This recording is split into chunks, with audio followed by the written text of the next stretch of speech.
આ સાપથી વધારે લોકો મરતા હોય છે। આ જ સાપ જે નાઇટના સમયે વધારે ભાગે નીકળશે અને જે આ સાપ છે, આ સાપને પહેલા હું બહાર કાઢીને તમને બતાડી દઉં।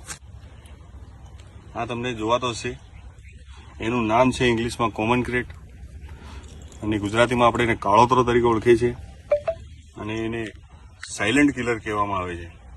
એને સાયલેન્ટ કિલર કેમ કહેવામાં આવે છે?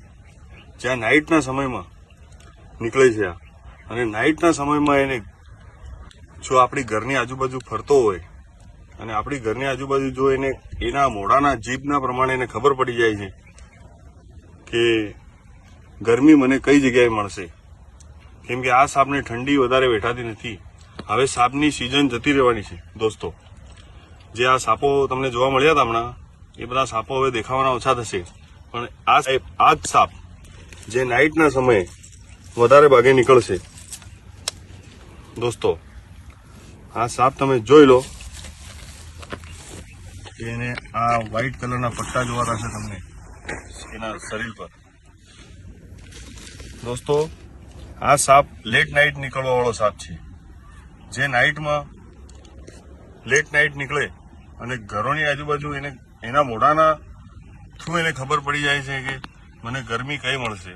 હવે આપણા જે ગામડાના આદિવાસી ભાઈઓ બહાર સૂતા હોય તો મચ્છરદાની લગાડીને સૂવો, કેમ કે આ સાપ આપણી શરીરની ગરમી લેવા માટે આપણા બિસ્તરમાં આવી જાય છે અને બિસ્તરમાં આવ્યા પછી આ સાપ બાઇટ કરવા નથી આવતો બિસ્તરમાં, એના ઉપર આપણો હાથ અડે કે આપણો પગ અડી જાય, આપણે હલવલ કરીએ તો એ બાઇટ કરી લે છે અને બાઇટ કર્યા પછી બી આપણને ખબર પડતી નથી, કેમ કે એના દાંત એકદમ મચ્છર જેવા હોય છે। અને બીજું 1-2 કલાકમાં આપણને વોમિટ જેવું, ચક્કર જેવું કે માથામાં દુખાવા જેવું થાય તો આપણે એકવાર બિસ્તરમાં ચેક કરી લેવું કે આ રીતનો સાપ તો નથી। આ સાપને તમે એકવાર હજુ જોઈ લીજો દોસ્તો। એના શરીર પર બે વ્હાઇટ કલરના પટ્ટા હશે અને પૂરો બ્લેક કલરનો હોય અને નાઇટમાં ચમકે છે।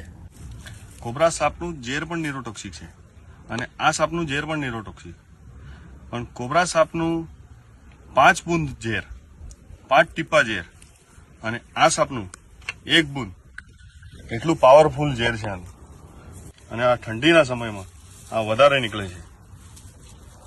એને મોઢા પરથી લઈને વ્હાઇટ કલરના ડોટ હોય છે,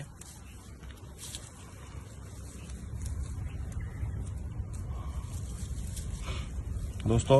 હવે આને વધારે હેરાન નહીં કરીએ અને જવા દઈએ એની અનુકૂળ જગ્યામાં